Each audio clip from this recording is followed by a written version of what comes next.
Bonjour pour ce premier tutoriel de l'année 2017-2018. Aujourd'hui, on va découvrir à la fois le site web et l'espace numérique de travail du lycée Marie Curie. Donc vous avez ici l'adresse du site web et de l'espace numérique de travail. Donc c'est un site web classique avec des affichages, des blocs d'affichage qui peuvent varier en fonction de l'actualité, un fil d'actualité et puis un accès plus direct aux différentes ressources. D'accord? Donc ça c'est le site web que tout le monde peut voir, élèves, professeurs, personnes de l'extérieur, etc., etc. Pour arriver dans l'espace numérique de travail, il faut vous connecter, ici. Comme nous sommes enseignants, nous passons par l'Académie de Grenoble, et vous voyez que nous passons directement par l'identifiant académique.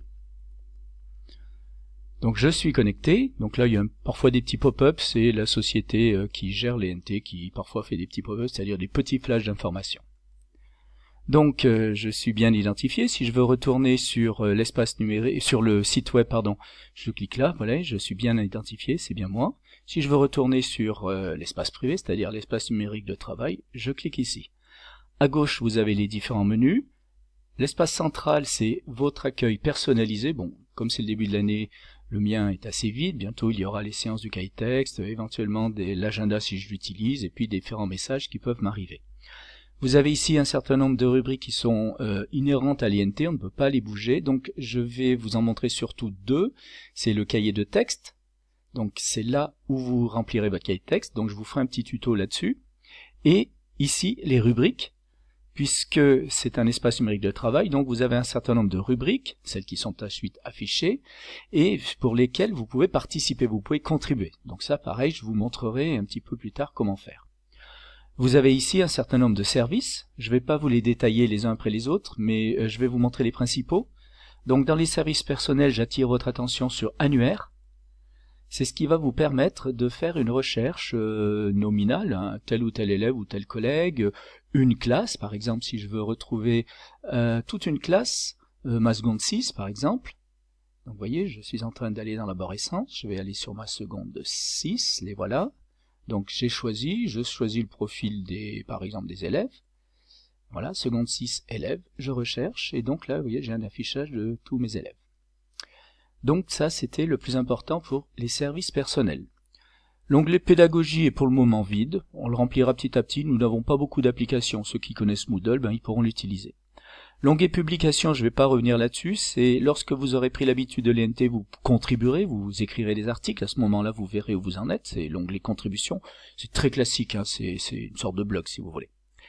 Alors, ressources numériques, c'est les ressources auxquelles nous sommes abonnés, alors je signale EasyDoc, puisque c'est l'applicatif qui nous sert pour la base documentaire du lycée, voyez. Donc je reviens sur mon Marie Curie. Donc je vais passer maintenant au e-service. Alors vous pouvez pour le moment oublier scolarité. Par contre Arena, je pense que vous le savez, Arena, il s'agit des applications administratives, académiques que nous utilisons très souvent, en particulier au moment du bac. Alors, important, l'espace des classes. Alors vous constatez que, donc, comme je suis connecté, c'est Jean-Pierre Méniac qui est connecté, j'ai mes classes. Alors bon, j'ai commencé à créer des espaces pour mes élèves, mais je vous ferai un tuto très spécifique sur ces espaces de classe. Par exemple, vous voyez, histoire-géographie, j'ai déjà créé un espace de classe avec un blog, des dossiers partagés, etc., etc. Donc c'est dans espace de classe, c'est vraiment extrêmement important. Alors, les autres services, si vous êtes au lycée, mais exclusivement si vous êtes au lycée, vous pouvez accéder au réseau du lycée. C'est ce qu'on appelle le SE3. Mais il faut être à l'intérieur du lycée, puisqu'il s'agit d'un réseau interne.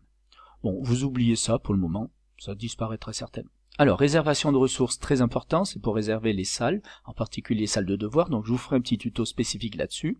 Et enfin, Pronote. Alors, à la date où j'établis ce petit logiciel, le 9 septembre, Pronote n'est pas encore opérationnel.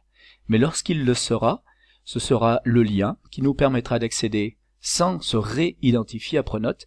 Je rappelle que Pronote pour nous c'est les notes et la gestion des absences et des retards. Je vous demanderai aussi lorsque vous êtes connecté, par exemple au lycée, chez vous c'est pas très grave au lycée, essayez de bien penser à vous déconnecter. On sait jamais, des fois quelqu'un utilise votre compte, vous avez des droits de prof qui sont supérieurs bien sûr aux droits des élèves et des parents. Voilà, donc on a fait, bravo, on a fait un petit tour sur l'espace numérique de travail, sur le site web. Donc les prochains tutos, c'est l'approfondissement des différentes possibilités que cela offre. Ben, je vous remercie, donc c'était Jean-Pierre Méniac.